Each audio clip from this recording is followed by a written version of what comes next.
sir. Yes, sir. We live. We back, man. Welcome back to the Golden Goose DFS show. I am your host, Chandler Blakely, aka Goose. We are the leaders in single entry 3 max and 20 max content, but have no fear, man. If that's not your particular style of play, it's okay, man. No matter what your style of play is, head to heads, double ups, 150 maxer. Trust me, this is one of the best spots you can be in, man. Hit the subscribe button, turn your notification bell on so you can be here rocking with me whenever the content drops, okay? Also, I hate to ask, but I gotta do it, man. Do me one small favor while you at it, clicking those buttons. Click that like button for your boy, man. It helps the channel out, helps us grow over here. It's greatly appreciated, and most importantly, it gets some good karma, good energy headed your way. When you do good, you get good in return. Always remember that, gang. All right, appreciate y'all for doing that for me. All right, this is my starting five. If you're new here, y'all know my slight disclaimer. These are 5 plays that's more than likely going to be in my DraftKings and FanDuel player pool. I always say more than likely just because it's going to be late scratches, guys getting ruled out after lock that's going to change plays and this, that, and the third. You got to be in tune with the news if you want to play NBA DFS. If you want to play it at a high level and be good and make some money, you got to be in tune with the news until the last game locks, all right? This like I said, this is my starting 5, man. We're gonna get right into it, but before we do, man, it's my lineup review, going over my best lineups from yesterday's slate on Sunday. It was a rough one, man. I got killed out there. Got a little bit of my buy-in back, but not much at all, man. It was a rough one. This is my best lineup here. This is the $1.20 max. This is my highest scoring lineup, 278. Just yesterday, man, I thought Brunson was a nice play to get different in some of your lineups. So I got to a lot of Brunson going against Philly here. Philly hasn't been playing good defense. They give it up to the point guard. I thought it was a spot he could come through and shine for us here. Did not work out, man. Overall, though, I think it was just me trying to force value in there. The slate didn't give us much value, but I had certain bills with guys, especially guys in that 8K range yesterday that I was trying to get to 2 and 3 of them that didn't pan out, and just that compounded with forcing the value in there that really wasn't there really hurt my lineups yesterday, especially in my single entry. We'll see about that one next, but this is the $1.20 max. Like I said, only 278, man. Brunson at 5% on. Beautiful ownership here. Only 34 fantasy points, man. Killed me. Bogdanovich, 6,400. Got him at 8% on. He had a nice night for me, man. Pardon me. 44 fantasy points here in this spot. Lou Dort, 4,200. Just trying to mix in some value, guys. Taking some chances in different spots. He only had 22 fantasy points here. Didn't kill us, but did not help us at all. Eugene Ominuri, however you say that name, no disrespect intended, man. Only 2 fantasy points for him. We got the news that Holmes would be out. Thought Ominuri could pick up some extra minutes via that. Also could pick up some extra minutes via a blowout by Miami. Neither of those things happened, man. He really hurt me a lot. Overexposed to him in this spot for only 2 fantasy points. Domantas Sabonis, 11% on. Nice night out of him. 63 fantasy points here against the Houston Rockets. Craig Porter Jr. Should have got more of him, I guess. The optimizer was high on him yesterday, and it was a little ownership flowing his way. I got to some of them, as you can see here in this spot, but like I said, probably should have got to a little more. Craig Porter Jr., 14% on, gave you 22 fantasy points at 3,200. Definitely could have used some of that yesterday, used more of that.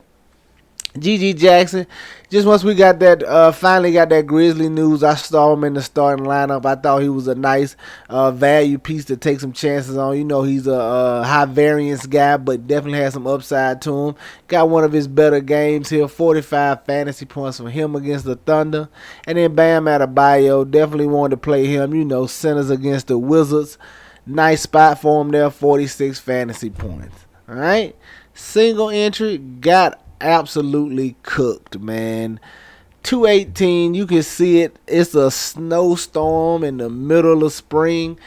Darius Garland at the top, man, hurt me, but I think he got a little injured there, so he was icing his wrist. Whatever the case may be, 24 fantasy points, we're just not going to cut it. I snuck in my boy Ben Shepherd here, man, 1% on. I told you I was going to take some shots on him. I didn't know if he was going to make it in this single entry. But like I said, man, I knew with guys taking shots on going back to Sam Merrill and going to Craig Porter Jr. were the value pieces that were getting ownership. I thought Ben Shepherd could see just as many minutes as those guys, and he was just as risky as all three of those guys are just straight scorers. I took a shot on Ben Shepherd here. He got less minutes than he had been getting. I don't know. I thought he could see a little extra minutes. I thought he could see 20 to 25 minutes. He was approaching 20 beforehand, but since Mathurin had got injured, I thought there's a chance he could see a few more minutes. He saw less minutes in this spot. Only played like 10 minutes. Absolutely killed me right here. Went back to George Niang. 41% on. He just been playing solid, man, since he been in the starting lineup. 28 fantasy points for him. Definitely take that effort. Omen, like I told you, at the flat man, was just hoping we can get 18, 20 fantasy points out of him with what I had loaded right here. As you can see, Adebayo, Brunson, Banchero, this 8 to 9K range, I had guys I wanted to load up on in there that I thought was just in great spots, but just did not get it done for us, man. Bam Adebayo, 47% on, 46. He was solid over here, but Brunson failed me at 4% on. Banchero got him at 15% on. Great matchup here against the Pacers. He had a letdown spot here with only 36 fantasy points. Then I got the GG Jackson once again, man. Got a lot of him once we got that Memphis starting lineup. But like I said, rough day yesterday, man. Oh, I got my FanDuel too. I forgot to put that in here too. FanDuel missed the 6 o'clock lock over here. Forgot to put my dummy lineup in once again. But Garland, it's the same thing, man. Garland, I told you I was high. I had a lot of Brunson yesterday. I just thought it was a spot he could crush here against the 76. I know the total wasn't that high, but I told you in low total games, man, I don't mind getting to the superstars. It's just when you get those low total games, all the fantasy points and stuff like that is more concentrated to the stars. So got the Brunson, just did not work out. Campaign here. Let down spot out of him. Luke Kennard, 8% on, 9 fantasy points. Okoro, it's basically just a Cleveland stack and some Memphis guys because, like I said, I missed the 6 o'clock lock, so I got to none of those first games here. But Okoro, Levert, you can see the outcomes down here. GG Jackson was solid. Santi Aldama was okay. Like I said, a rough outing on Sunday, man. Finished up the good week with winning, but finished up on a rough note. Let's start this week off on a winning positive note, man. We got a nice 6-game slate here on Monday. It's tough right now, man. It took me a little minute to put this together, man. We got so many questionable tags. The Celtics' whole starting lineup is questionable. They may pick this spot to rest, especially here against the Portland Trail Blazers. Bad thing about that, that's the last game of the night, and it's an hour and a half after the next closest game. So hopefully we get some news after morning shoot around, but who knows? This could look completely different. Who knows what Celtics missed, if any. You just definitely going to have to get that news that we don't have right now. So it was a little rough putting this together for me this morning, but we got it together with how we see it right now, man. But be advised, it's more than likely going to change with this news. But at the top, point guard, man, Chris Paul, 6,900. I think we can go right back to the well here. These Golden State Warriors, the Curry's rotation is all over the place. There's only a couple of guys' minutes that I feel secure with, and that's Chris Paul and Draymond Green, man. I think everybody else's minutes is up for debate. It's so many moving parts. Like Chris Paul here, saw him get 29 minutes last time against this Spurs team with no Wembanyama. They didn't need much more from him. They may need a little more this time. Wemby is expected back, so hopefully this game is a little closer. And I have no worries that in a close environment, when the Warriors still have to win games here, that Chris Paul can see up over 30 minutes. At 6,900, man, he definitely can give you a good return on this price tag here going against these San Antonio Spurs. Sign me up for Chris Paul, going right back to that CP3 well. At the shooting guard, I want to look at Jaden Ivey, 5,900. He's just been solid, man. He gets a great matchup here against the Detroit Pistons, man. This total is not that high, but if they're hitting their shots, they can easily go over because both of these defenses leave something to be desired out there. And Jaden Ivey, he's a guy that likes to get to the cup here. Hornets with no real rim protection down there. Not really worried about Nick Richards. Not that big of a shot blocker. I like Ivey getting to the paint, making things happen in this matchup here against the Hornets. At the small forward, I just want to stay with George Niang, man. 4,800. I'm just going to continue to go to the well. Been playing him since he's been in the starting lineup. He's been very solid. Matchup here against the Phoenix Suns, man. Niang, he just finds a way to get it done, man. Doesn't look exciting, but he's going to give you something across the stat sheet, and he can fill it up. He can get hot behind the three-point line, man. And could be in a spot here where there's no Darius Garland. He's questionable with, like I said, with the wrist injury. Who knows? So it could be plenty more shots to go around for the rest of these Cleveland guys. So got to keep an eye on that. But Niang should be a solid value play regardless of whether Garland plays or not. Just sign me up. Power forward, man. Want to look at DeMar DeRozan. Not really a spot I've gotten to that much this season. But like I said, with the injury news right now and us not knowing how things are going to open up, I think DeRozan would be a solid play at 8,200. He's just been very consistent. He shouldn't fail for you, man. He's just been 40 to 50 fantasy points right there in the window. The problem is I don't really know where the upside is. We haven't seen him hit those 60-point games and touch a super ceiling. But this is the highest total game on the slate. Should be one of the more competitive ones on the slate.